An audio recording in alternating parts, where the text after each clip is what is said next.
Welcome to the Michael Rivero What Really Happened radio program. And welcome to our show today. It is Monday, December 14th, 2020, start of a brand new week. We have a lot to talk about. There's a lot going on here. Mike is in our control room, twiddling the dials and keeping us out of trouble. And we've got a lot of news to get through. We may open the phone lines a little early today because I can imagine there's probably a lot of callers who are very, very angry over the fact that late on Friday night, when they hoped nobody was looking, the United States Supreme Court declined to hear the case brought by Texas and 22 other states. And they basically dodged it on a technicality, saying that Texas did not have standing to file a lawsuit over how elections were handled in other states here. So basically, Texas et al. Versus Pennsylvania, and they basically ducked on it. And what was really rather amazing is the only two dissenting opinions were from Justices Alito and Thomas. And the conservative justices that Donald Trump nominated for the bench, Justice See No Evil, Justice Hear No Evil, and Justice Speak No Evil, all voted to basically not look at this lawsuit. And that is an important thing to keep in mind, because the corporate media and the Democrats are out there saying, see, there's no evidence, there's no evidence. The problem is that the evidence has yet to actually be presented in a court of law. These courts are all using lack of standing and any other technical technicalities they can to not have to look at the evidence of massive fraud. Now, Kayleigh McEnany is out there with a video. It's on the front page of whatreallyhappened.com, saying the Supreme Court dodged the Texas lawsuit, and that's exactly what they did. Now, I'm not sure what the thinking is behind here. Maybe the entire government is completely corrupt and compromised. We cannot rule that out. Or maybe everybody is saying that we have to preserve the image of the United States as the world's leading democracy. Well, that ship has sailed. Because all of the evidence of massive election fraud is already all over the globe, thanks to the internet and these other countries around the world. They're laughing at us. They're laughing at us. And a lot of the countries that got invaded, supposedly so we could bring them democracy, are now basically flipping the bird at us in a political kind of way here.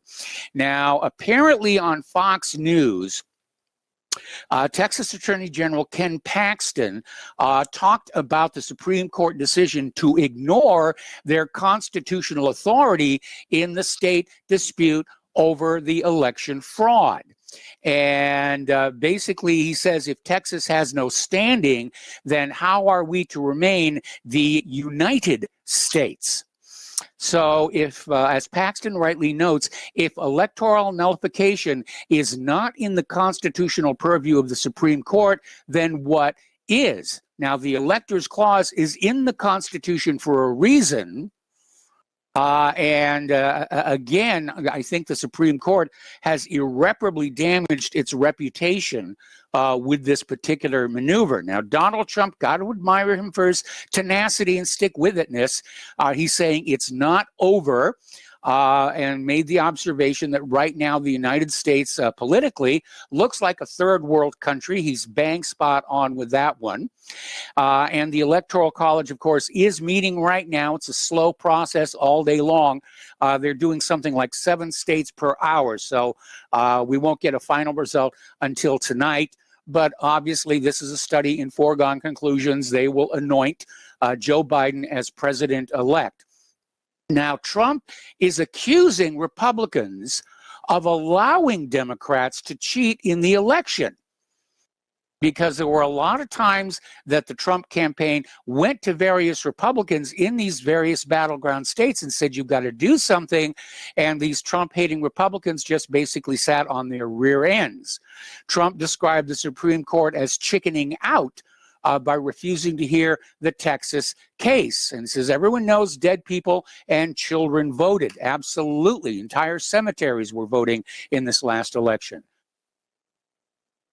Now, Sidney Powell has filed 4 lawsuits going to the Supreme Court and insists that her plaintiffs do have standing to question the accuracy and honesty of the elections here. So she's asking the Supreme Court once again to intervene and decertify the state's results in Michigan, Arizona, Georgia, and Wisconsin. And there are some new developments over in Wisconsin that may actually lead to them disqualifying themselves here. Now, the Electoral College is not the end of it. Because basically what happens is on January 6th, Congress meets to formally accept the Electoral College results, but they have the option under the Constitution to reject those results, at which point the election would go into the House of Representatives.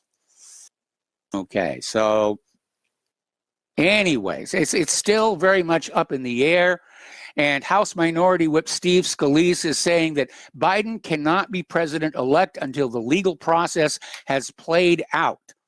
And the longer it goes on, of course, the legitimacy of the entire government is being destroyed before our very eyes. I mean, if even the Supreme Court is compromised, then what is really left that represents a government of the people, by the people, and for the people? It's just non-existent here. Now, Lynn Wood is out there saying that Americans should be prepared because there will be events unfolding very quickly over the next several days. I hope it's not just braggadocio on his part there. Over in Nevada, pardon me, the Republican Party used their subpoena powers and discovered at least 4,000 illegal immigrants voted in that election, and a friendly reminder that illegal immigrants are not supposed to vote. Just like the dead aren't supposed to vote, and children aren't supposed to vote, and post office boxes aren't supposed to vote, and so forth and so on. Now, Rudy Giuliani is asking why the Michigan Secretary of State Benson intervened in the Antrim, Michigan Dominion voting machine lawsuit and wants to know what is she hiding. Well, it turns out there's been a forensic audit of the software on the Dominion machines, and it was carried out by the Allied Security Operations Group, and basically said these machines are designed to influence election results. It's built right into the system. And their report basically came on out and said that a very high number of ballots are transferred for adjudication, and this bulk adjudication is where fraud occurs because there's no oversight, no transparency, and no audit trail, and this is where a lot of fraud can take place. And apparently, the audit also found that crucial data logs were missing from the Dominion voting machines in Antrim County. They'd been erased, manually removed. They said basically the computer system shows vote adjudication logs for prior years, but all adjudication log entries for the 2020 election are missing. So they're trying to bury the evidence as fast as they can. Okay, anyway.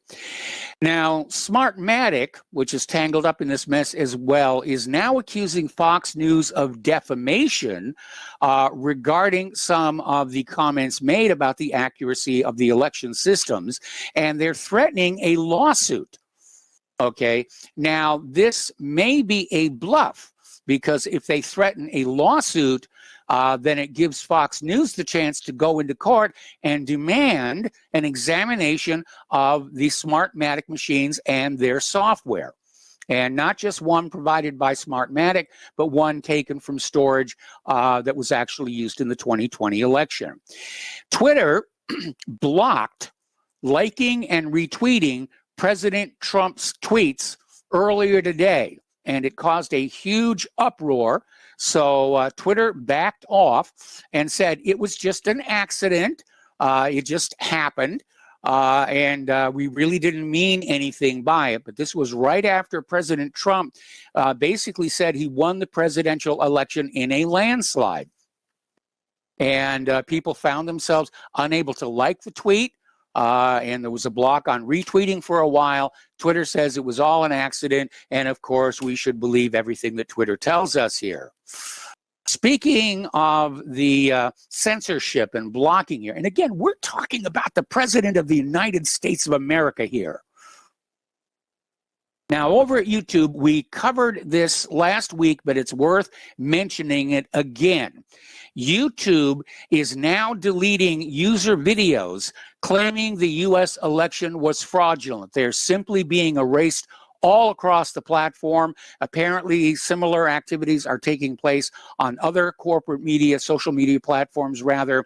And even worse than that, I got an email from the webmaster of a fairly well-known website. I'm not going to name it because I don't want to get this guy in trouble, basically saying that WordPress had simply deleted his entire website without any explanation whatsoever. All righty. So YouTube is out there. They're deleting videos about the election being fraudulent, and they're deleting any videos questioning the reality of COVID-19 and the safety of the COVID-19 vaccines.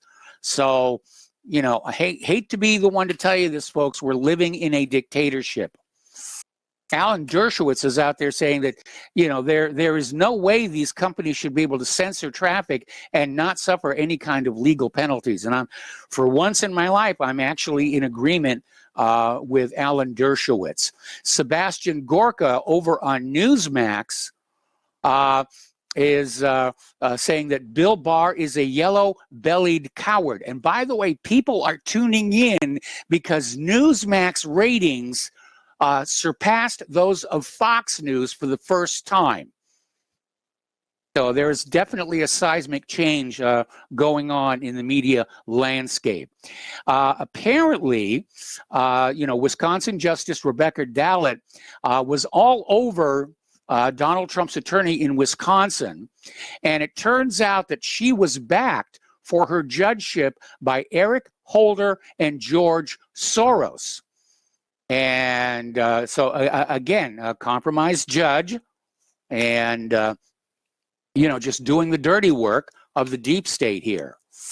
Over in Michigan, and this was a video that was captured on their video doorbell system, and it's linked to whatreallyhappened.com. There was actually an assassination attempt on a key vote fraud witness in Michigan. And you can see from the video, this person just goes on out, gets in their car, starts to back out to drive away, and another car from across the street blocks them. Somebody gets out with a gun and fires several shots while the target drives off. So this is getting ugly. We're getting into the realm of wet work here.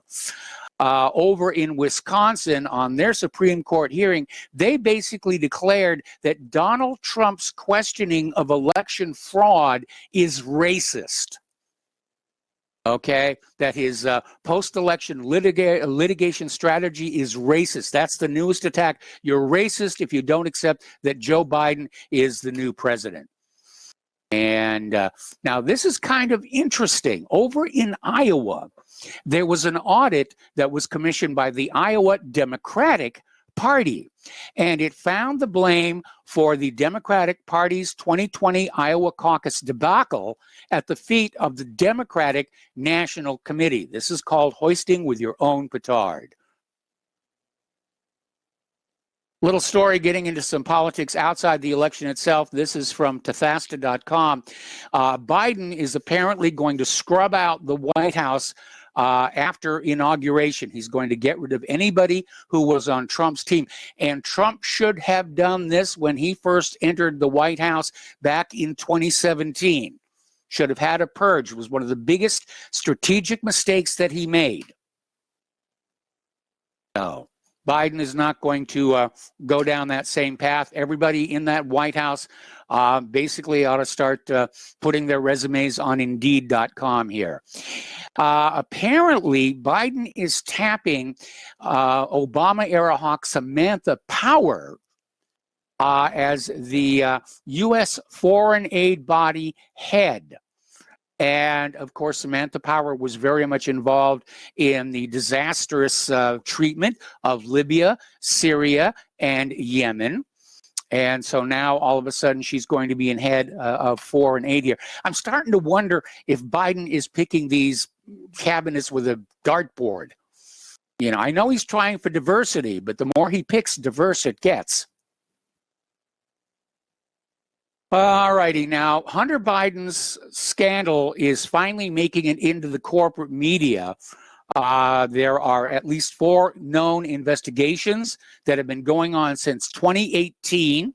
And remember, when this first began to surface over in the New York Post, the corporate media basically said it was all Russian disinformation. How could you have even believed this was well, it was real.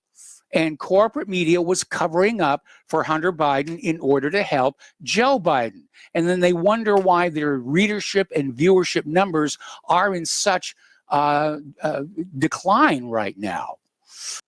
So Republicans are out there saying that Americans should have been told about Hunter Biden's taxes back in 2019. And apparently his attorneys are refusing to cooperate with Congress. Well, this has been going on for a long time, you know, the corporate media knew, and they wouldn't report on it here. Over at Judicial Watch, Tom Fitton is out there saying that Biden could have already been indicted were it not for the protection afforded him by the corrupted FBI and Department of Justice. And he is out there saying that Obama knew about the Burisma deal. So it was all going on. And Trump is going off on Bill Barr, saying he should have stepped up regarding the Hunter Biden case here. And I noticed nobody's going near the porn that was on that laptop as well. And last week, Trump was saying Bill Barr should be fired. Well, Donald, you're still president from now until the end of January. And if you want him fired, you can do that. You have that authority. Now, here is where it gets really interesting, and it may explain why Biden picked Kamala Harris as his running mate. Because remember, Kamala Harris was rejected in her own home state. You know, and then all of a sudden, you know, she's the president in waiting when Biden falls over. But apparently she, too, has been implicated in Hunter Biden's China Energy Company scheme. And apparently this is through Joe Biden's brother, Jim Biden. And it's Sinohawk Holdings, which was in partnership with CEFC China Energy Company and the Biden family. And apparently then U.S. Senator Kamala Harris was involved along with other high-level Democrats and progressives. So they're all held together by this Gordian knot of corruption and mutual blackmail. Okay. Over at CBS News, Senators Grassley and Ron Johnson are hammering home the point that attorneys for Hunter and James Biden are refusing to cooperate with congressional committees. And I hope those congressional committees will show some spine, issue some subpoenas, and, you know, start getting at the bottom of all of this. Because the American people are beginning to realize that Joe Biden is a crook. He's a tremendous crook. His whole family are criminal. Okay. Apparently, the FBI is now withholding documents from the Durham investigation. And I understand Durham is enlarging his staff. But apparently Christopher Steele has refused to hand over to Durham notes the former MI6 agent took in meetings with the FBI in July and October of 2016. And Durham is now looking at whether the FBI improperly disclosed information to the media about that. Okay, we got to take a break for commercials. We're going to come on back with more news after these few words. Welcome back to our show here. And again, a reminder that Republic Broadcasting Network is in the middle of a perpetual fundraiser. We don't have any conservative billionaires dumping lots and lots of money on us so that we can do what we do. We rely on a little bit of advertising and your support. And I'd like to thank everybody who has donated, and also a thank you for all the Christmas cards that we're starting to get here. And that's a real treat as well. So everyone's getting into the Christmas season despite COVID-19. Anyway, if you could help Republic Broadcasting, and they really do need your help, the postal address for a check, money order, or if you prefer anonymity, cash, is Republic Broadcasting Network, 2251 Double Creek Drive, number 302, Round Rock, Texas, 78664. The phone number where you can make a credit or debit card donation is 800-724-2719, extension 3. And of course, all of this contact information is at the top of republicbroadcasting.org. Okay. Getting back to the news here, Saturday, there was a huge demonstration in Washington, D.C. For Stop the Steal, showing support for President Trump. Trump himself overflew the demonstration in Marine One to wave at the people. The numbers of attendance vary widely, with people on the grounds. They're saying it was tens of thousands. The corporate media is saying 2 people showed up. I tend to go with the people on the grounds on that one here. And it wasn't, unfortunately, entirely peaceful. The brown shirts, Antifa showed up and caused a ruckus. Apparently 4 of the Trump supporters were stabbed. There were reports of gunshots fired, and a suspect was in custody, but nobody was hit by that here. And apparently some of the Black Lives Matter people also got involved into stabbing fights. And so it really did turn kind of ugly. Now, retired Army Lieutenant General Michael Flynn, who was just given a pardon by Donald Trump here, says the United States is in the middle of a battle of good versus evil.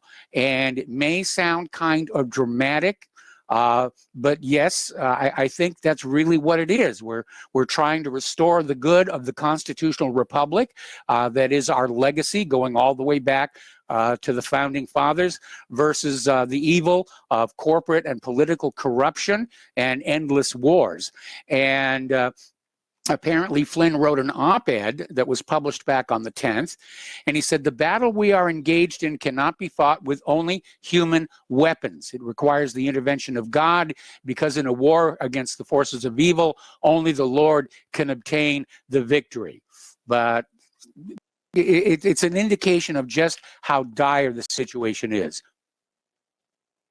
Okay, getting into some other news here. There is a far-right group out in Washington State. It's called the 3 Percenters, and it's encouraging all of its members to join a 93-year-old Grange club on Whidbey Island. And residents on the island, on both ends of the political spectrum, say that they're the victims of harassment.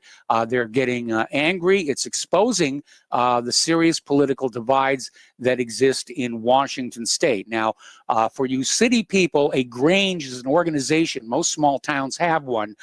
It serves as kind of a combination community center, small theater. It's basically just a general use facility, but it does have an organization of people who support it. All right, this is a story, and it's been all over. This is from Blacklisted News here. It turns out that the Patriot Act is being used by the FBI to collect internet browsing data. Now, this directly contradicts claims made to the Oversight Committee. Now, in theory, the NSA shut down their bulk phone records collection because it wasn't worth the effort, which I believe I predicted was going to be the outcome when they first started this. Anyway, reforms put in place by the USA Freedom Act prevented the agency from collecting it all and sorting it out later. and instead it has to approach telephone companies with actual targeted requests and only take responsive records. But apparently the FBI is exploiting a very gray area of the Patriot Act to go on out and collect your browser data and where you're searching and where you're looking here. Okay, let's talk about COVID-19 because a lot is going on there. Apparently, the first trucks with the COVID-19 vaccine are rolling out of the Pfizer plant in Portage, Michigan. They started rolling out yesterday morning en route to 636 predetermined locations. These are extremely cold trailers. I think it's minus 70 Fahrenheit. And the way the vaccine is administered, they have to let it thaw. And then the instant it is thawed and liquid, it must be administered. That's how delicate it really is. So the flu vaccines are arriving in states across the country. And we'll be back after this next break. We're going to go ahead and open the phone lines. Area code 512-248-8252. Welcome back to our show here, and we're going to open the phone lines a little early. They're open now, area code 512-248-8252, because I imagine there's probably a lot of people out there who are very angry with the Supreme Court right now, and I still have a lot of news to get through, but we're going to start taking calls, starting with Peter in Los Angeles. Hello, Peter. Welcome to the show. What's on your mind? Peter, are you there? Okay, I am not. Oh, there you are. Okay. Can you hear me? Yep. Yeah, I was about to put your face on a milk carton. I just saw something on Gateway Pundit, Mike, where in Michigan, state police have blocked Republican electors from going in and making their vote. Apparently, there's been so for the first time, the point here is it's force on force. It's the state police, of course, reporting to the governor and the attorney general of the state and so on. And Trump's only response to this would be, I assume, the quickest response would be U.S. Marshals confronting each other, almost like they did after the Kennedy assassination when Dallas wanted to keep the body and the FBI just took it. But there's a lot more state policemen in Lansing, Michigan, than there are U.S. Marshals. The other thing is, I saw something on what really happened about an attempted assassination on a whistleblower in Michigan. Yes. Yeah, and that was caught on video here. Peter, yeah, we did talk about that earlier in the show. Can you send me the URL for that article about how the Republican electors are being... I did, Mike. It's already there. I already sent it to you. Okay. All right. Well, thank you very much. I already sent it to you. Okay, if you could go ahead and resend it here. I don't know how I missed that. And I did get an email from somebody saying that the electors were being prevented from doing their job. But I mean, you know, Biden's a shoo-in at the Electoral College. Why would they even do this? Are they that worried about faithless electors? My theory is that it will be contested results, and it will delay, and any delay will give him more time to disclose, you know, all the skullduggery that's been going on.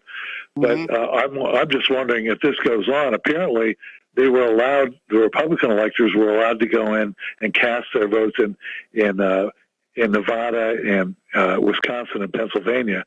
But apparently when it got to Michigan, they had advance notice this was going on. And so they had the Democratic electors come in early, had the sergeant of arms not reachable. And because the Republican electors asked for the sergeant of arms, and they asked for the governor, who was also unavailable. But what's obviously is premeditated. They called in the electors, their Democratic electors first, and then when the Republicans came later, they were there and we met with the state police. So I'll send it to you right away, Mike. Please do. I mean, that's. But this may be a time when, honestly, this is now getting down to brass tacks, Trump's only viable option may be martial law. It's just a martial law saying, listen, I'm going to do this temporarily. I'm going to audit, not just recount, but audit all these swing states and dominion over. Once we do that, we're going to move on to re-elections or new elections in the swing states where it's going to be completely an ID will be required, a photo ID, no vote by mail, and with paper ballots with receipts, and he'll abide by anything. But also, martial law would give him control over the narrative, shut down CNN and MSNBC and all the lying crap that we've been put on it. And by the way, they should be shutting down Facebook and Twitter and all that crap too. They shut us down. Time to shut them down too. That's my thing. I'll send this off to you right away, Mike. All right. Thanks. I appreciate that. Wow. That's so over the top. I mean, and I can't even understand why they would do something that obviously heavy-handed, given that, as far as I can tell, the Electoral College is a study in foregone conclusions. All right, let's switch over to Tom in Florida. Hello, Tom. Welcome to the show. What's on your mind? Yes, good day, Michael. Aloha. Yeah, Michael, I'm sure you're aware that Google was shut down today for 3 hours. I don't know if you're familiar with that. Yeah, so was YouTube. I was trying to share a video with somebody, and I just got the oops, something went wrong screen. Yeah, well, all the kids in schools here that are doing online school, they were basically let go for today. So they got another day without education because of this COVID nonsense with these Chinese communist Bolsheviks trying to destroy our world and these demon rat communists. Like bumbling Biden. And by the way, Mike, before I really get rambling, let me tell you about Joe Biden is a dirty Irish like that, Rosie O'Donnell. Donald Trump should have ran ads about 3 months out before the election about Joe Biden be tied in with Rosie the Hog O'Donnell. They're all let's cool it with the personal, things here. I mean, I have reasons to not like Mike, Rosie O'Donnell. It's not personal. I'm just telling you, Rosie O'Donnell's been saying some very nasty, wicked stuff against our president. It's disgusting and disgraceful, Mike. Okay? So that's what I'm trying to point out. And I'm also pointing out the fact that... Tom, if you call her something like a hog, you're weakening your own position. And you don't need to do that. Okay, all right, I got you. All right, yeah, just... Okay, well... Thank you. I got you, Mike. Whatever, okay. I'll be nice to Rosie. Oh, Rosie. You don't have to be nice to her, just, Well, she actually is very disgusting. The vulgarity out of her filthy mouth and the stuff she permeates out of her mouth. But yeah, I'll leave that alone because we know what bumbling Biden's all about. You got this Dianne Feinstein. Her brain is like Biden's. She should not be in office. She's had a spy in her office for 25 years. They finally caught it. They're not saying nothing about that.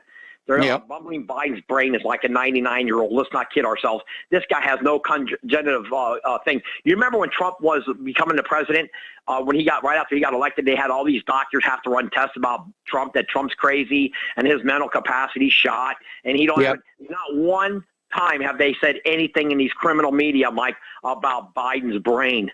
Now, let's get back to the real thing that's really got me going, Mike, and I'm going to get a lot of your callers going. Do you remember the night of the election, Mike, on Fox News when they called Arizona instead of Florida? And that I'll never forget those creatures in Fox News, Mike. Mm-hmm. They were talking that there was a major water leak in Atlanta, Georgia, at Fulton County at election polling station, and they couldn't count the ballots because the whole place was flooded out.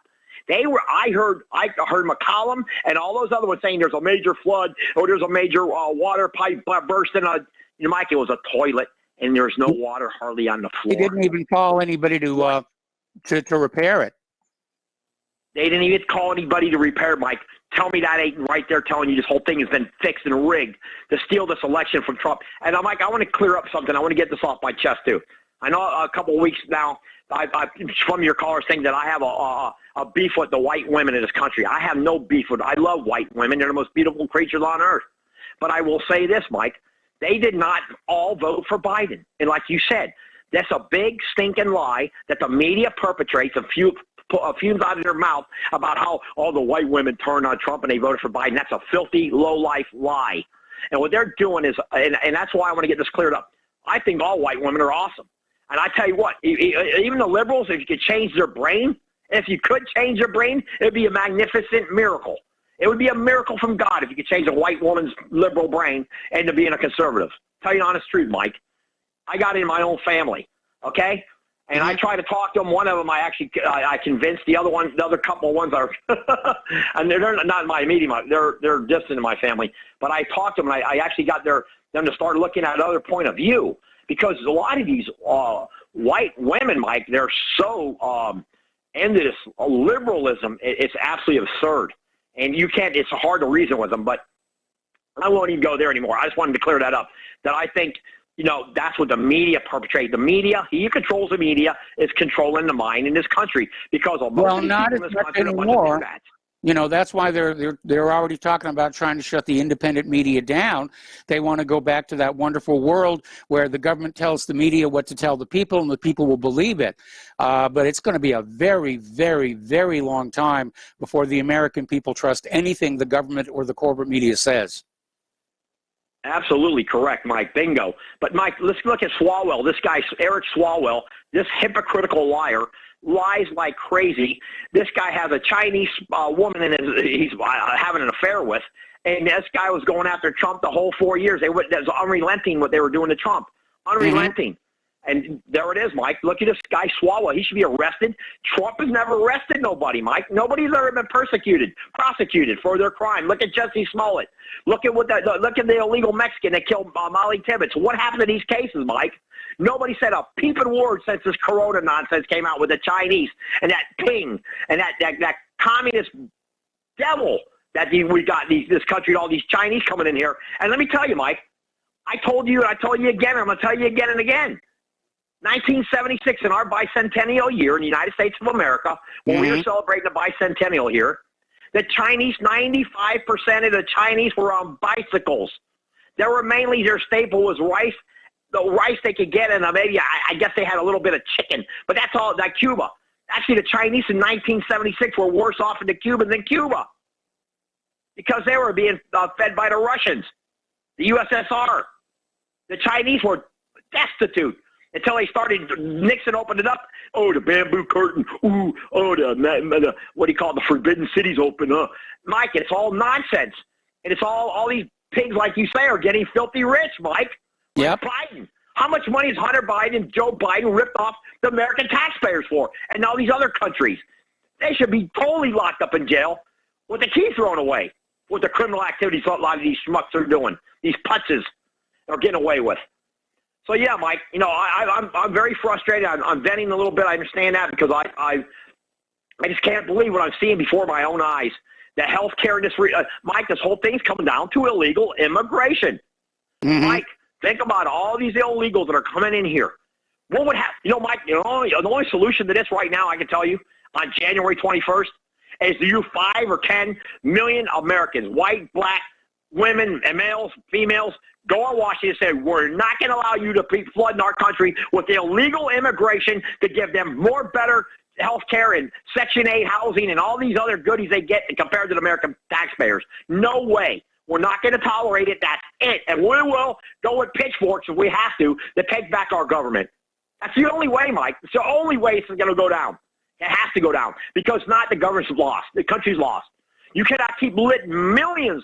You got a state of California that's almost flipped illegal. Can you imagine that? The state of California's got almost 9 million illegal aliens in there, Mike. Yes. Not ones that are going to become citizens. You got that scum, Jeb Bush, here in South Florida newspapers talking how bad Trump is and Trump's a racist. Who is this Jeb Bush? This guy's the biggest, like you say on your commercial, Mike, Common Core, the dummiest down. That's exactly what this Jeb Bush and that whole Bush family is, the dummiest down. They'll make us like dummies, like ventriloquist dummies. It's disgusting. And you know what, Mike, if we don't stop this immigration invasion, and bumbling Biden's going to keep bringing them here because he sees votes and that's all they see. And you know, it's funny, San Francisco, California, Kamala Harris, China. Listen, I had put all this together. The deep state, China, San Francisco with Nancy Pelosi and Feinstein and all that. But you had Barbara Boxer. Who's kidding who here, man? Who's kidding who? People think we're, and then you got Rosie O'Donnell, and you got all these Messling and all these freaking liberals. And then you got this guy, De Niro, that little pipsqueak, going over there home or celebrating the victory of Donald Trump's defeat with, what's the other guy, little Stiller? Little Benny Stiller? Give me a break. Who are these putzes? It's disgusting, Mike. It absolutely is disgusting. And you know, and you know what? The way they're taking this country down, Mike, and I totally agree with you. This has nothing to do how the vote went down there, trying to use the narrative that the white woman is totally against the conservative male in this country. Do you agree with that, Mike? Well, they're using a lot of narratives right now, but, just for clarification around at least this part of the country, there's a lot of white women who are very staunchly conservative. That's correct. Absolutely correct. I believe way more than the media would ever give credit. The media is nothing but a bunch of filth, and they proved it that night when they did the election with the Fox News Network saying there's a major water leak in Georgia, and they can't count the vote. They shut the vote out at 2:30 in the morning because of a major water leak. I don't think that was Fox News. I mean, they couldn't go verify it. They were simply reporting what they had been told. Right. Well, they were reporting, and you're correct. But still, they could have said, "Wait a minute, that shouldn't be costing Trump the election in Georgia." I mean, come on. And then it's been proven out. It's all been a big hoax and a big lie by Zog. I don't know who's behind this, Mike. It's China Zog. I don't know who. I'm perplexed anymore. It's all nasty filth. And you got these billionaires like Bezos and Gates and all these other leftist weirdos making all this filthy money that they never really done. No, what did Bezos do that's so great to make him so freaking rich and powerful? I used to see the guy selling books. I should have actually got to become buddies with the guy.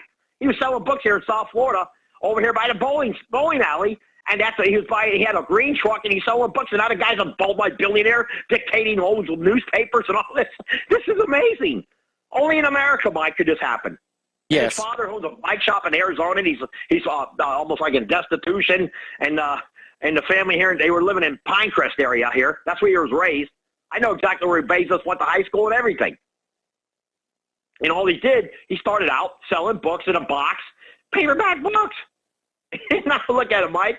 Look at Gates, all the criminal, all the stuff he stole from other people to get filthy rich. And These guys are ultra-liberal diehards. They're liberal blow. Matter of fact, Bezos' real name is Jeff Jurgensen. You know that, Mike. You know that. Yeah, I've heard that. That's not even his real name. Yes, his real name was Jurgensen. It was not Bezos. That was his Spanish father's name. Okay. His father's name. That wasn't his. I used to see him when he had long hair. He used to have hair on his head. I used to see Bezos, and his hair was down to almost his shoulder, or maybe a little shorter than his shoulder, a couple inches. I remember seeing him selling books, Mike. And now he's the richest man in the world. It's unbelievable. It's just amazing what's going on in this country. And then on top of it, they're ultra liberals, Mike, and they must hate this Constitution, but they sure love the money. They hate the Bill of Rights, but they sure love that money. They're getting them greenbacks. Oh yeah, they do love the money. Anyway, listen, Tom, I let you go on long enough here, and I got to let you go. We got to take another break for commercials. The phone lines are still jammed up here, so if you get a busy signal, please try again, and we'll be back with more phone calls after these few words. And welcome back to our show, and we're going to go back to the phones to Mark in North Carolina. Hello, Mark. Welcome to the show. What's on your mind? Hey, Mike, what's going on? Hey, Mike, I heard about, the thing with the gateway funded. Yes. Those electors that were banned from coming in. I saw that on InfoWars earlier today. Gateway funded, the guy, I think his name is Haas or something. Yes. Was on as guest on with Alex Jones, and sure enough, it actually showed the ones from Nevada actually voted for Trump, and then they weren't, they were ignored. So something going on there, Mike. And I believe more and more what we're going to see is the Insurrection Act being pulled, and probably pretty soon. You see what people are, Trump's got a lot of different military type people now that are loyal to him. I saw when he went to the Army-Navy game, the way he was cheered. I think that's what he's probably doing, securing the amount of troops that will be loyal to him. I had Mike Adams on yesterday on the computer. I can't get him on the TV because, just on, he's not on YouTube anymore. So I got him on Patriot, which I believe is his own. And he was describing troop movement around the country, what's going on, including the Atlantic. And I think the excuse they're going to use is that not only was this election a stolen election, but it was also foreign influence, mainly China. Yeah. I believe Germany, England were involved, and probably Spain was involved. So, that's what I think is going to be the excuse. And I will back it up myself. I think it'll be the right thing to do. Again, I'm not the greatest fan of Donald Trump. He did some things that weren't right, including this vaccine business here. Now he's pushing this crap on us. Whether he's going to, I don't know, but I don't think he would actually force it on us. Biden might try to force it on us. Of course, that would probably, if somehow, God forbid, Biden does get in there, that would be the start of the Civil War right there if he tried it. But the fact of the matter is, it was a big mistake the way he pushed it. These drug-dealing pharmaceutical companies, I got more respect for El Chapo and other drug dealers on the street and cartel members, because they don't make no bones about what they're selling, while the poison that Big Pharma sells is probably worse than the garbage you get in the street. And they think they're doing, and they try to make like they're doing humanity a favor. Mm-hmm. So, so I think he definitely was wrong in that, wrong in some of his wars. I know there's a guy from Maine that calls you that doesn't seem to agree with that. He wants everybody, but I don't worship a man, I worship God. Okay? And Trump is a man, but in this case, he's certainly many times better than Biden. And at least I don't think he wants to hurt this country. I think he wants, in the final analysis, help this country. So I support him at this point. All right, well, Mark, I got to let you go. We got to take a break for station identification. We got more callers waiting on the other side of the break. We'll be right back. Welcome back to our show, hour number 2. The phone lines are open. Area code 512-248-8252. And we're going to go to Daniel in North Dakota. Hello, Daniel. Welcome to the show. What's on your mind? Hey, Mike. How are you doing today? Doing fine. Great. So there's a couple things I wanted to talk about. First was what happened in Nevada today. I was listening just like the guy caller before on the Alex Jones' show. And they reported that the Nevada electors counted their votes, and they voted for Trump to win Nevada. And shortly thereafter, CNN declared Biden the winner of that state. So you could see the blatant outline, the propaganda and the lying out front. Also, I wanted to talk about, I was watching the Hagelin report, and he had on Steve Quayle, and he was saying some very interesting things, and I was wondering if you could possibly confirm the reports in Michigan and in Maine. Supposedly there's some military underground bases. Steve Quayle was saying that these bases were bombed by Trump's orders, saying that there were Chinese military underneath the bases there. And that sounds a little out there. Now, I do know that Canada, has reached a deal with China to train Chinese troops in Canada to deal with cold weather. And so there are Chinese troops in Canada, but as far as the underground bases being bombed, we certainly would have heard that from the people who live around those bases, because bombs make a lot of noise. Right, absolutely. And also, I wanted to let you know that I created my own independent social media platform. It's called social1776.com. And I put a page on there for the Republic Broadcasting Network. So if any of your members on RBN want to go and comment in the page and have general discussion, social1776.com, it would be a great independent place outside of Facebook. And I created that after I've been banned from Facebook 2 or 3 times. Okay. I was on Parler, and I got banned from there as well. So you got banned from Parler. What did you do that got you banned from Parler? Oh, I shared my website, social1776.com, and they deactivated my account. I actually wrote an article on my website, antideepstateparty.com, on there, showing the screenshots and everything. So, yeah, it's pretty interesting. I thought Parler would be like a great place to go, but I was only on there for 3 weeks and then deactivated. So. Okay, well, I'm going to go ahead and put a link to social1776.com at whatreallyhappened.com, and maybe we'll be able to get some traffic directed your way. Oh, Mike, that would be so sweet, man. And I just want to say another thing. You know, I look at you guys here on RBN like family to me. I love listening to you guys. I listen to your show particularly every day when I'm at work. And I'll tell you what, it really gets me through a lot of the stuff that's going through my head when I hear your other people on here saying what I'm thinking. So I just want to thank you and your network. You know, you got the one guy on there, what's his name, Vince Finelli? And he's always saying that he's failed. And I want to call him up and tell the man, he hasn't failed. He's done so much for the community in general for doing the things that he does. And you guys do so much, and I can't thank you enough. Thank you, but I kind of understand where Vince is coming from, because I have that same feeling. I mean, I've dedicated the last 25 years to trying to restore the constitutional republic, to avoid a civil war in this country, and you know, obviously I have not done too well.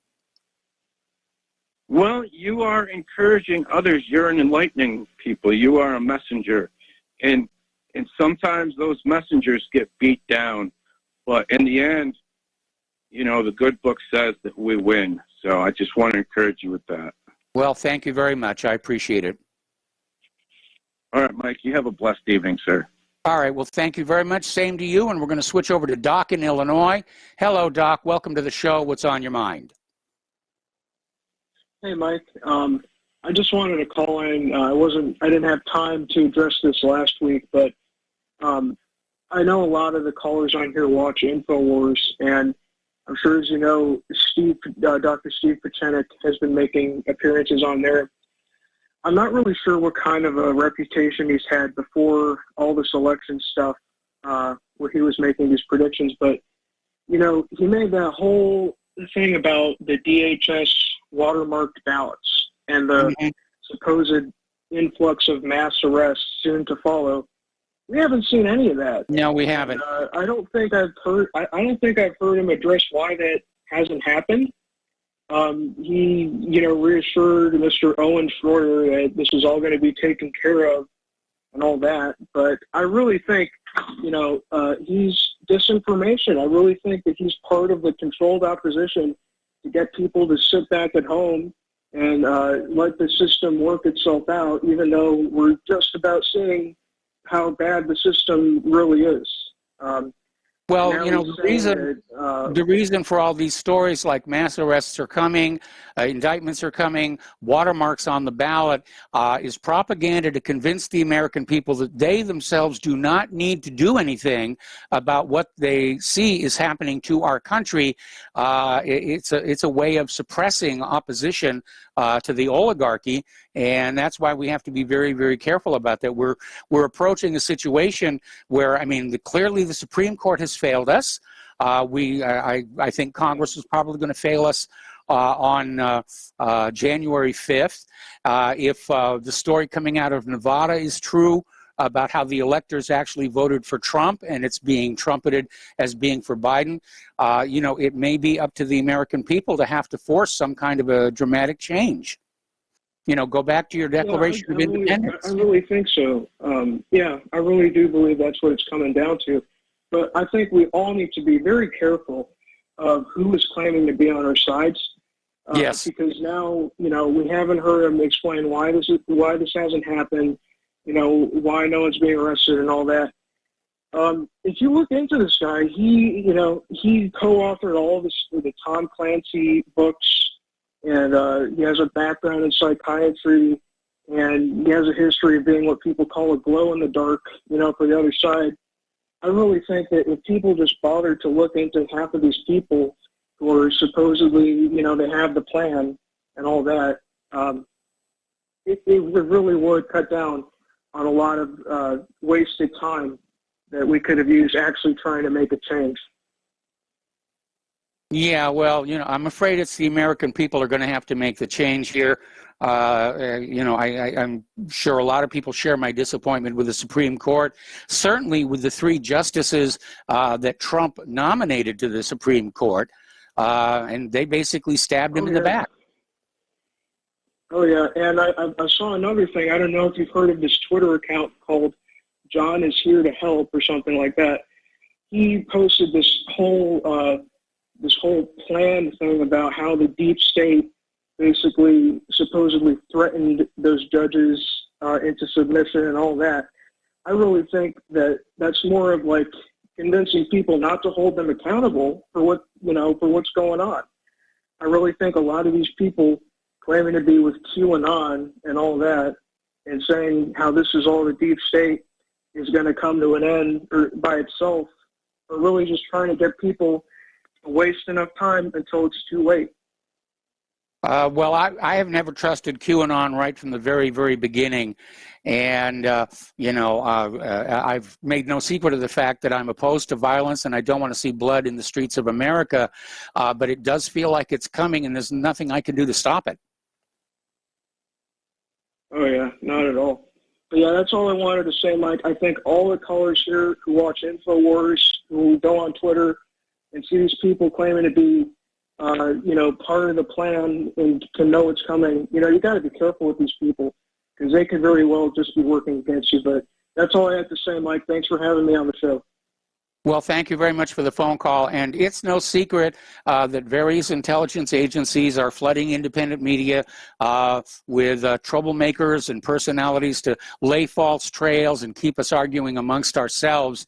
But I think watching what happened in the general election is probably going a long way to uniting all Americans with the realization of just what this country has become. Okay, we're going to go back to the phones here to Steve in Riverside, California. Hello, Steve. Welcome to the show. What's on your mind? Mike, I think we've crossed the Rubicon on this one. And I'm sure you remember history. Yes. There used to be a republic in Rome. And, yes. But the generals had to leave their armies at the Rubicon. Julius Caesar marched over the Rubicon into Rome, declared himself an emperor. Mm-hmm. He was assassinated. Yes. We went through 400 years of various emperors, some horrible, like Caligula and Nero, others somewhat benign, but they never went back to a republic. And I don't know how we're ever going to get back to one. Whether we have a revolution, whether we have another election. I mean, if they phonied up this one, they can phony up the next one and all the ones after that, can't they? Yeah, they can. The problem is if they get away with it this time, we'll never have another honest, fair, and accurate election for the rest of our lives. Which brings to the state of who runs the deep state. I always thought it was the oligarchy, the financial oligarchy and the royalty of Europe. But I remember Paul Craig Roberts, he laughed about this and said the deep state could wipe out all the oligarchy tomorrow. So if it's not the oligarchy, though he said they use the oligarchy, but they're not really the ones in charge. So do we have who exactly is running the whole show? I've been asking that for 30 years, and I'm sure you have about the same amount of time. Well, I don't think there is a single unified point of command. I am seeing, various factions, the financial, the intelligence communities, corporate media, social media, and they're all fighting each other for control. They're trying to keep that fight from the ordinary American people, but obviously with the 2020 election, they failed on that. And Americans basically took a look behind that curtain and saw the man, with his hands on the levers making things happen. Yeah. Yeah, I remember the stories of the assassins, that they would sneak in and leave a dagger on the pillows next to the sleeping guy, and suddenly he realized, hey, I've got all this security around me, but at any time they want to eliminate me, I'm gone. Yes. And I think there's a lot of that out there. You know, they're keeping these people on a leash. Well, you know, one of the, when we were talking about the Jeffrey Epstein scandal, you know, I made the observation that you're not allowed into the higher levels of the elites unless you've done something so horrible that you can be blackmailed with it, and thereby they can count on controlling you. Right, right. You have to commit a sexual or a financial crime that they have on you, and before they'll advance you. That's a very simple way to bring you down at any point you somehow decide to get honest.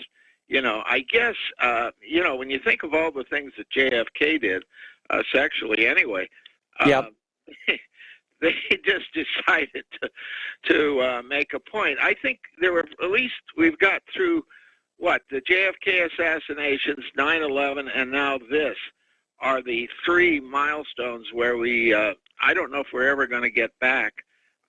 If this is the new reality, wearing masks and, you know, limited freedom, boy, oh boy, oh boy, we will think about the good old days, how nice they were, won't we? Yeah, I do that a lot, actually. Okay, Mike. I can't. I wish I could solve the whole problem, but when we have a revolution, I hope Tom is out there with his AK-47 attacking the tank. Well, I'll be out there with my slingshot. I'm sorry, what? I said I'll be out there with a slingshot. Slingshot, yeah, same here. Oh, well, maybe we can put, you know, he'll go up and give him flowers or something. Okay, Mike, take care. All right, thanks an awful lot here. We're going to switch over to Layla in Canada. Layla, good to hear from you again. What's on your mind today? Yeah, hi, Mike. Did you actually listen to Mike Flynn's speech? I did not listen to the entire speech. I just read excerpts of it. It was grotesque. And I don't know if you're familiar with Jericho. It was called the Jericho March. Now, Alex Jones is a maniac. Nobody should listen to him or any of his guests. Steve Pieczenik is definitely working for the Mossad. But what Michael Flynn said, if you take it all in context, he's admitting that they have already violated the Constitution, because not only did he declare a lot of Christian ideology, but he basically said the military is a Christian crusade. And he boasted how he had stood on 5 or 6 continents, basically invasions and occupations of innocent countries, in contradiction to the ideology that you do unto others as you'd have them do unto you. I know many people, friends of mine, who were victims of the assaults on Iraq, various areas of Iraq, and not to mention Afghanistan and everywhere else where the American military has destroyed the lives and the countries of the people. Is this what we call blowback? But the thing that really, really bothered me was he talked about how only the Americans protect their children, only the Americans. Every other human species on Earth does not care about its children. And then, if you know the story, the true story of Jericho, he said, you know, in the Bible, the Israelites were only circling it. They were peaceful. They had no intentions of actually conquering Jericho. Michael Flynn is a liar. And yet, Donald Trump set him loose as an attack dog to incite the rabble. Yes. Because the truth about Jericho is that it is 900 feet below sea level. The exterior walls were 10,000 years old from our time, and they had already crumbled due to numerous earthquakes. The interior walls were made of mud brick that had not been baked. But furthermore, the population, the people living in Jericho, were all suffering from schistosomiasis.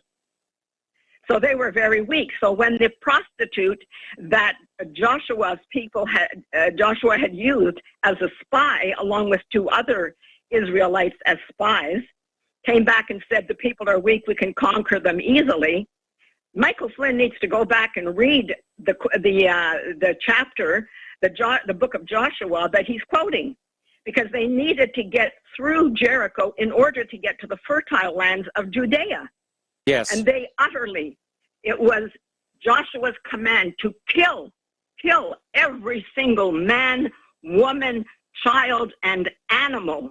However, they were allowed to keep the loot, all the gold, silver, and any other precious metals that they found, and put them in the Lord's temple, their Lord's temple, which had, according to Joshua, had commanded them to kill all of these people. Furthermore, not only did the Red Sea divide 40 years earlier when Moses led them out of Egypt, apparently the waters of the Jordan rose up and allowed dry ground for the Israelites to march through and just smash and destroy. Well, there's a lot of different Jericho. theories and explanations for that story here, and a lot of it has to do. Yeah, I mean, I've seen several theories about that. Analysis. Okay, Layla, I'm sorry. We got to take another commercial break, and I got other callers waiting on the line. And thank you very much for the history lesson, and we will be right back. Welcome back to our show here. We're going to go back to the phones to Miles in Maine. Hello, Miles. Welcome to the show. What's on your mind today? Hey, aloha, Michael. Just a little something there for the fellow in North Carolina. All along we were telling him Trump wasn't perfect, but he was the best at what we had out there. And I'm glad that, a year, 6 months, 8 months, a year later, he finally recognizes what we were speaking English about. But anyway, I wanted to bring up the 2016 election, Michael, because it's pretty clear to me that this same system had to be in effect then, because nobody could believe that Trump won. But what was even more telling to me, do you remember that commentary back and forth in the election where Trump said, she said, if you lose, will you, I'm trying to think of exactly how she put it. She said, will you accept the results of the election? And that kind of telegraphed right there that there was going to be some shenanigans going on. And, we saw the same pattern back then. Hillary was not drawing any crowds. She wasn't doing that much campaigning. And she was very confident the election fraud was going to steal the election for her. But Trump managed to prevail because he had an overwhelming landslide. And that's why this year they had an emergency backup plan where if it looked like Trump's landslide was going to overwhelm the existing fraud, they were going to go on in there with boxes and boxes, and basically the modern version of stuffing the ballot box. And it was so obvious, everybody saw what happened. But, there were the same reports of Democratic election fraud back in 2016, and that's why when Trump took office in 2017, a lot of activists, including yours truly, were just saying, you've got to clean this mess up or you'll pay for it in 2020. And here we are in 2020, and Donald, you should have listened. Well, exactly, and that's my point. That's exactly my point, that I saw, people saw this coming on, or it was telegraphed by Clinton herself, and except the only thing is they tightened up their game a little bit. They got a little bit more high-tech, and actually not so high-tech, but and then they added, like the one from Michigan said, the representative, their troops they added in, their Antifa troops and their Black Lives Matter troops and every other thing they could come up with. And I got to say, the call by Peter, I absolutely agree with. Trump put in that, what was it, the insurrection?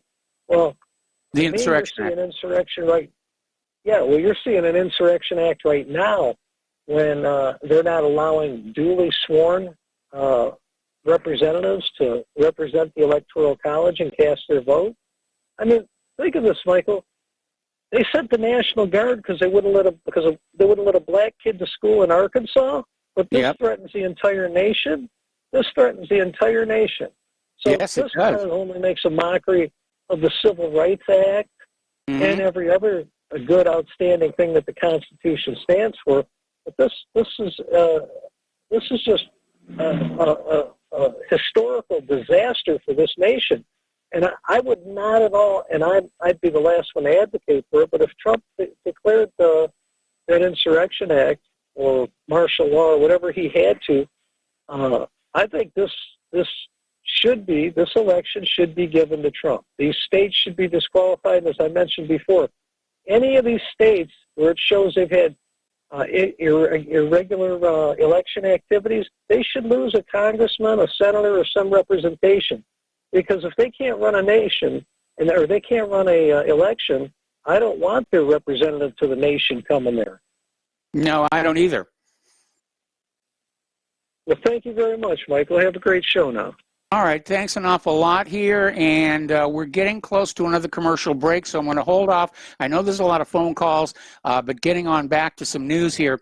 Apparently, the director of the National Institutes of Health, Francis Collins, is out there, literally actually said, we don't know if the corona vaccine will protect you. He said, we don't know whether somebody who's had the vaccine could still acquire the virus without any symptoms and still potentially be contagious. But he then went on and said, you know, it's going to take a couple of months to figure that out, but you have to take the vaccine anyway. And there's this meme that's been floating around here about a vaccine so safe you have to be forced to take it. To deal with an illness so deadly, you need to be tested to find out if you even have it. Now, apparently, former Facebook senior executive Chamath Palihapitiya basically went out on Twitter and suggested that vaccinated people should have a special color-coded mask. Well, if they've been vaccinated, why do they need a mask? And it triggered a huge firestorm of complaints here. Apparently out in California, a nurse in the Pfizer vaccine trial has gone public with the illness that it gave her. And you remember the big deal they made about rolling out the vaccination in Great Britain and this elderly lady who got the first shot? Well, apparently she's back in the hospital with a critical inflammation of the spinal cord. And don't look for this story because it is being scrubbed off the net everywhere. Got to take another break for commercials. Back with more phone calls after these few words. Welcome back to our show here. And before we go back to the phones here, I was just watching the Fox News, and they're talking about how the probe into Hunter Biden and his associates is now widening. And I was wondering why all of a sudden the same corporate media that sat on this story since 2018, now it's a big story. And I'm starting to smell a little bit of a rat, because what I think may be in the offing, and this is just a theory, but I think what they're going to do is they're going to turn this into a big political stink so that after Biden is inaugurated, he will be forced to resign from the scandal with China and Hunter and James and all the rest of it, and Kamala Harris gets to be president after all. All right, we're going to go back to the phones here to Joe in California. Hello, Joe. Welcome to the show. What's on your mind? Hi, Mike. Yeah, just quickly on what you just said. Yeah, James Perloff wrote on that same issue. He said that we could have a repeat of Ford selecting a billionaire. Ford selected Rockefeller. Yes. And we could see Kamala Harris select Bloomberg as her vice president. So that's just something regarding what you just said.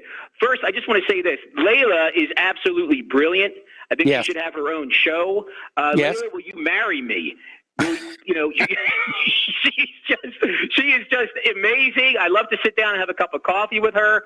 But what you said about Flynn is exactly right. Flynn is a scumbag. He was a foreign agent for Turkey. So I've got no respect for Michael Flynn. He should be in jail. Mike, moving on to what your previous caller said about Tom needing an AK-47 to attack a tank. Tom could use his mouth to attack a tank. Oh, come on, be nice. Be nice, everybody. No, I love Tom. Yeah. He's got that his rapid-fire rhetoric. It would melt a tank. Mike, I spoke to a friend of family that we have in Russia. This man is I can't mention his name, but he's a noted historian. He's retired on Tsarist and Soviet times. And he believes that the U.S. right now is somewhere between where Russia was between 1829 and 1905, the Decembrist revolt and the revolution of 1905. But he says the country's moving rapidly to 1905. Yes. And he believes, extreme measures are needed, and he believes only a figure like Pinochet could save this country with all that entails. Yeah, but, Pinochet was a CIA puppet from day one. Yes, but I'm in terms of what Pinochet did. Yes. In Chile. You mean, in other words, we need a strong man.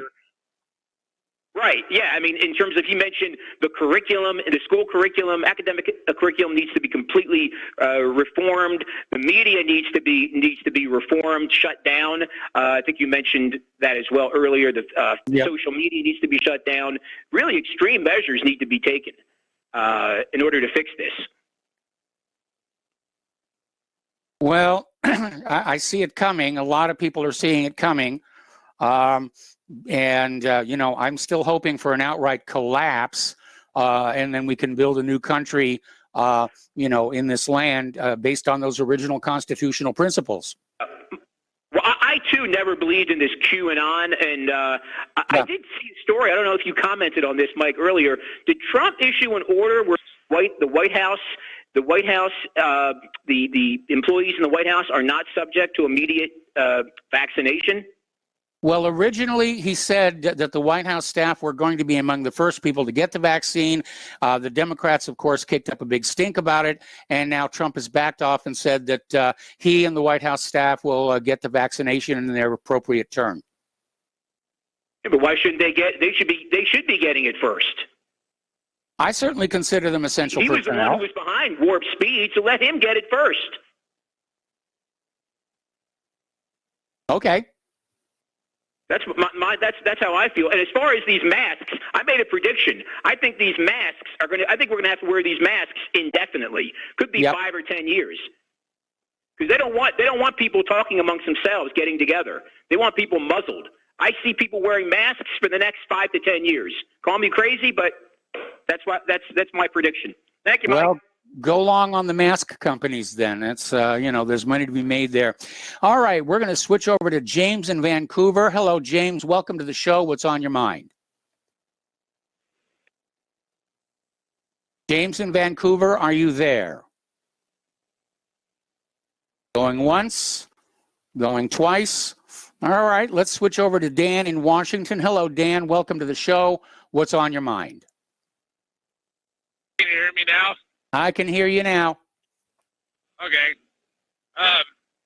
Well, my gut is just telling me it's almost like the entire system knows something that we don't know. Mm-hmm. And that's why the Republicans did pretty good in this election and Trump didn't. It's almost like he's there. Maybe they decided all to remove Trump for some reason that they're just not willing to tell the American people. Because my gut telling me, after Epstein got murdered, it seemed like things were never the same with Trump. So there's something fishy there. I know Trump came out a month ago and said that he made a lot of people with a lot of money mad and he's going to have to go away for a while. And I didn't know if that was in regard to the vaccines and stuff. And then Pat Buchanan had a story that Trump threatened to bomb Iran before the election, and they all basically had to tell him not to. Mm-hmm. So there's just a lot of curious things with Trump that, and my gut is telling me, because Chris Christie actually put Jared Kushner's dad in jail. And now Chris Christie, I'm noticing, is coming out really kind of like calling Trump out and like he's wanting to get rid of Trump as well. So what does your gut tell you? I mean, it's like they not only want to get rid of Trump, they want to destroy his reputation because he's already talking about coming back for a second term in 2024. And so I'm expecting the corporate media to just dump on Trump and destroy his reputation absolutely thoroughly. I know that the Southern District of New York is talking about criminal charges against him once he's out of the White House. It's not enough that they stole the election from him. They want to destroy the man. Yeah, there's something. See, I think they got him on camera having sex with like a 12-year-old is my gut feeling. Mm-hmm. And Epstein had that. But maybe they were sending that video around to everybody in the courts and Congress. And it's almost something bad like that. Or maybe the guy's crazy and wanted to go to war with Iran and start World War III. I mean, or we could be the victim. We could be the victim of more fake news, which we're in a tsunami of lies coming out of so-called official sources. Right. Yeah, I was watching 60 Minutes, and the head of his ex-cyber head that he fired came out and said this is the most secure election in history. And I was just thinking, well, a few years ago they were saying Russia stole the election too. Yep. It's just interesting that so many people, and I do have a good gut feeling about Chris Christie for some reason. Like I don't have anything bad to say about him really. I for some reason trust him right now. So it's hard to know with Trump because he's kind of a flake. You know what I mean? I don't know what he's really thinking or saying or doing. You know what I mean? Well, right now I imagine, Trump is very, very angry. He knows that the reality is he won the election. It's being stolen from him. And a man can't have something like that happen to him and remain entirely cheerful. And so I'm willing to cut him a little bit of slack right now. Yeah, definitely. And I guess we'll just find out. I mean, it's just hard for me to tell with him. So, I almost think he almost could have thrown the election himself. Maybe it was his way out where the Republicans save face and then they could use that. No, I don't think he threw the election. He wouldn't be fighting this hard over the election fraud issue. He just would have said, oh, well, the best man won, made a concession speech, and that would have been the end of it. So, no, I don't think Trump wanted to throw this election. I think he wanted his second term. Again, it took a Herculean effort by the vote riggers to steal it from him. And again, trying to reverse a landslide just made it really, really obvious what was going on. Right. All right. What do you think of, real quick before I go, about Pat Buchanan's story that he really wanted to bomb Iran? Do you think that's true, or do you think that's just... It could be, there's a lot of people, including Israel, that are very concerned that Biden is going to try a rapprochement with Iran. He's going to return to the P5+1 deal. And obviously, if Trump did bomb Iran, that was going to make that much more difficult. And, Trump may try and set things up so that Biden inherits a real mess when he goes into that Oval Office. Yeah, it sounds like they're kind of, and that can be part of the sabotage with his son right now. Okay, real quick, what about Hillary stepping in somehow? Do you think she can do? Well, I don't know. I mean, I'm surprised she wasn't more of a presence during the campaign and the general election. But if, Kamala Harris does become president, she's going to nominate a vice president. She could nominate Hillary, and no doubt the Congress would probably confirm her.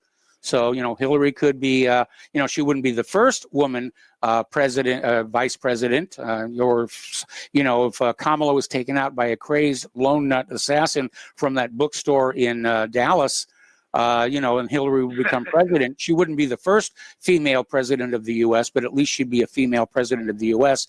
Hillary's not done. I don't think she's done at all. All right. Well, thanks for taking the call. Have a good day.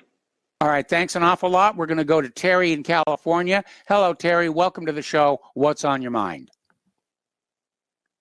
Hey, Mike, I think the mask eventually is going to be replaced by a shot card that they were talking about. And that shot card you're going to have to show to get in the store, to get into school, do whatever you're going to do. And that kind of scares me because they could put a barcode on there, and just like a military ID, and everything about you is on that barcode. And so that's like a communist thing. Can I see your papers whenever you go through a checkpoint? Yes. You know, so that is, it could be very dangerous. And the second point I wanted to ask you is, on the Supreme Court case, could it be that the laws that the Supreme Court was requested to rule on were, in other words, the evidence given for those cases was the problem of the evidence and the law they're asked to rule on, not the Supreme Court? I hate to think the Supreme Court was compromised. You know, well, and, the point is there was no evidence presented. There has never been any of the evidence for election fraud presented to any of the courts because the judges were always dismissing the cases, and that's what happened at the Supreme Court. They basically, the majority position was that Texas lacked standing to basically challenge the elections in any other state, which are considered internal areas, but there are already other legal scholars out there saying that, in point of fact, the Supreme Court did have jurisdiction to look into this matter, but they definitely did not want to get into this mess, I don't think. Or everybody's just mutually agreed that we're going to go on maintaining this illusion that the United States is a functioning democracy, which nobody is ever going to believe.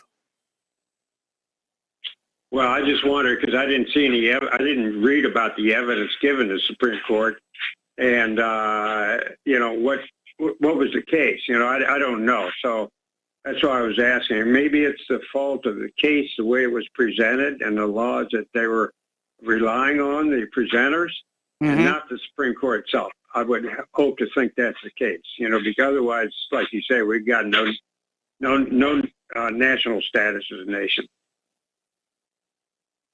Okay. All righty. Well, listen, Terry, thank you very much for the phone call. We're going to let you go and switch to Joe in Tennessee. Hello, Joe. Welcome to the show. What's on your mind? Yeah, Trump, the great illuminator. You know, not only did he illuminate the media and the left, but in this election fiasco, he's really illuminating the right. And I agree totally with Layla about that fiasco rally they had Saturday. I watched a few minutes of that. And they're blowing their shofar horns, and they got their Israeli Zionist flags out, and it was just, it was really an appeal to the evangelicals, and it was quite mindless, and really, I don't want to be affiliated with that branch of the Donald Trump party. Alex Jones made an ass of himself, and Owen Schwarter is I can't even listen to that guy. I'm glad he blew his voice out because now I don't have to hear him. But really, it's this whole thing with Trump is really illuminating the Republican side. I mean, it was Fox News that was in collusion when they called Arizona. That was planned. That wasn't just spur of the moment. That was a tactical planned event that Fox News called Arizona that night. That they had that planned out in advance, no doubt in my mind, the way that happened. And nobody should watch Fox News anymore. I mean, I like Lou Dobbs and I like Tucker, but I refuse to ever watch them again.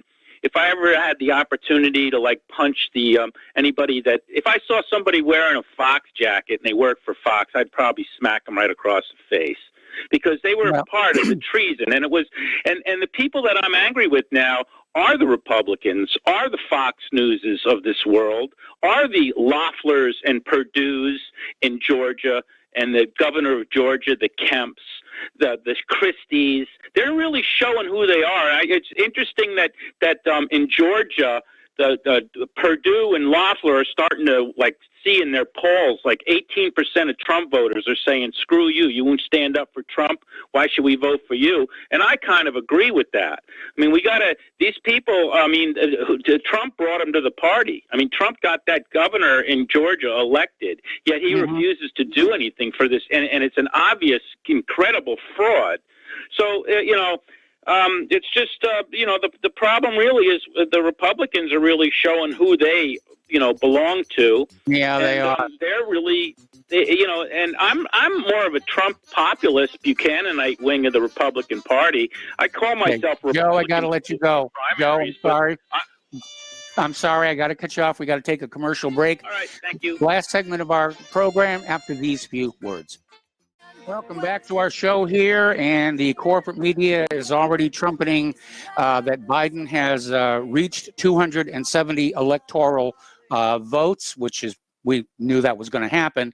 And so next on January 5th, the electoral votes are officially handed over to Congress, which under the Constitution does have the authority to reject them. So something may happen between now and January 5th, where Congress will be forced to say this election was illegitimate. They'll throw it into the House of Representatives and so forth. But frankly, at this point, the situation is looking dire. All right, we're going to take another phone call from Dave in Maryland. Hello, Dave. Welcome to the show. What's on your mind? Hey, what's going on, Mike? How you doing today? Doing fine. Yeah, and I just wanted to say that I feel like, when Trump in 2016, he was right on line with Agenda 21, right? So we're right on time. So if Trump doesn't, so they're going to put Biden in there now, right? Yeah. So in 2024, if Trump gets in there again in 2024, he's going to be right on line with Agenda 2030 then. He's going to bring it in the 2030, right? Mm-hmm. Yep, I mean, maybe. That makes sense, right? I think about it. He's got everybody wearing a burqa right now. Really. But yeah. The Durham report. The Durham report. So what's going on with that, Mike? Is that just a Q LARP? It's just fake? General and all that? It looks to me like so many other investigations, it's going to go nowhere, but they keep reporting on it, again, to convince the American people that they themselves do not have to take any action in the face of the direction the country is going in. But like I said, I'm very suspicious. Back and stick with the plan, right? Yeah, but I'm very suspicious of the corporate media's sudden willingness to report on the Hunter Biden scandal, and I think it's part of a larger plan to force Biden out of office and make Kamala Harris president somewhere down the road. I mean, it could be, but it was just funny because after listening to your last callers, that it dawned on me because I thought about it. So Agenda 21, they always talked about it. And then Trump got in there in 2016. It's right on time right now, 2021. Well, they've already renamed it to Agenda 2030 or Agenda 30. So after Biden, if Biden hits another 4 years, if they put Trump in there again, that'll be the Agenda 2030. So it'll add up. They all work, in conjunction with each other. But, hey, did you see one more thing? I remember the last couple of times I called in the other days, I was talking about the Skripals, remember? Yeah, I remember the Skripals. The Skripals are back in the news again. It's just funny. The Novichok poisoning of Putin Kremlin sanctioned by the Kremlin. They're at it again, Mike. And, about the one guy, what was his name? He claimed Monday, they had uncovered evidence of the secret chemical weapons program operated by the FSB. Supposedly Putin killed the one guy. What was his name? On a flight, the Siberian city of Tomsk. In August. Oh, I'm blanking on the name. We're going to see a lot of bad news about China and Russia. We're definitely going to see major wars under a Biden administration, which is going to make the defense contractors very rich and your children very dead. That are coming via FedEx and UPS. Invest in dry ice that are coming via the FedEx and UPS. Okay, Dave, I got to let you go. Dave, there's music. Got to let you go here. All right, stay tuned for John Stadmiller. I understand Steve Elkins is going to be joining him on the air. Please spread the word of Republic Broadcasting. Spread the word of whatreallyhappened.com. Please donate. It has never been more critical. We'll be back tomorrow. Aloha, America.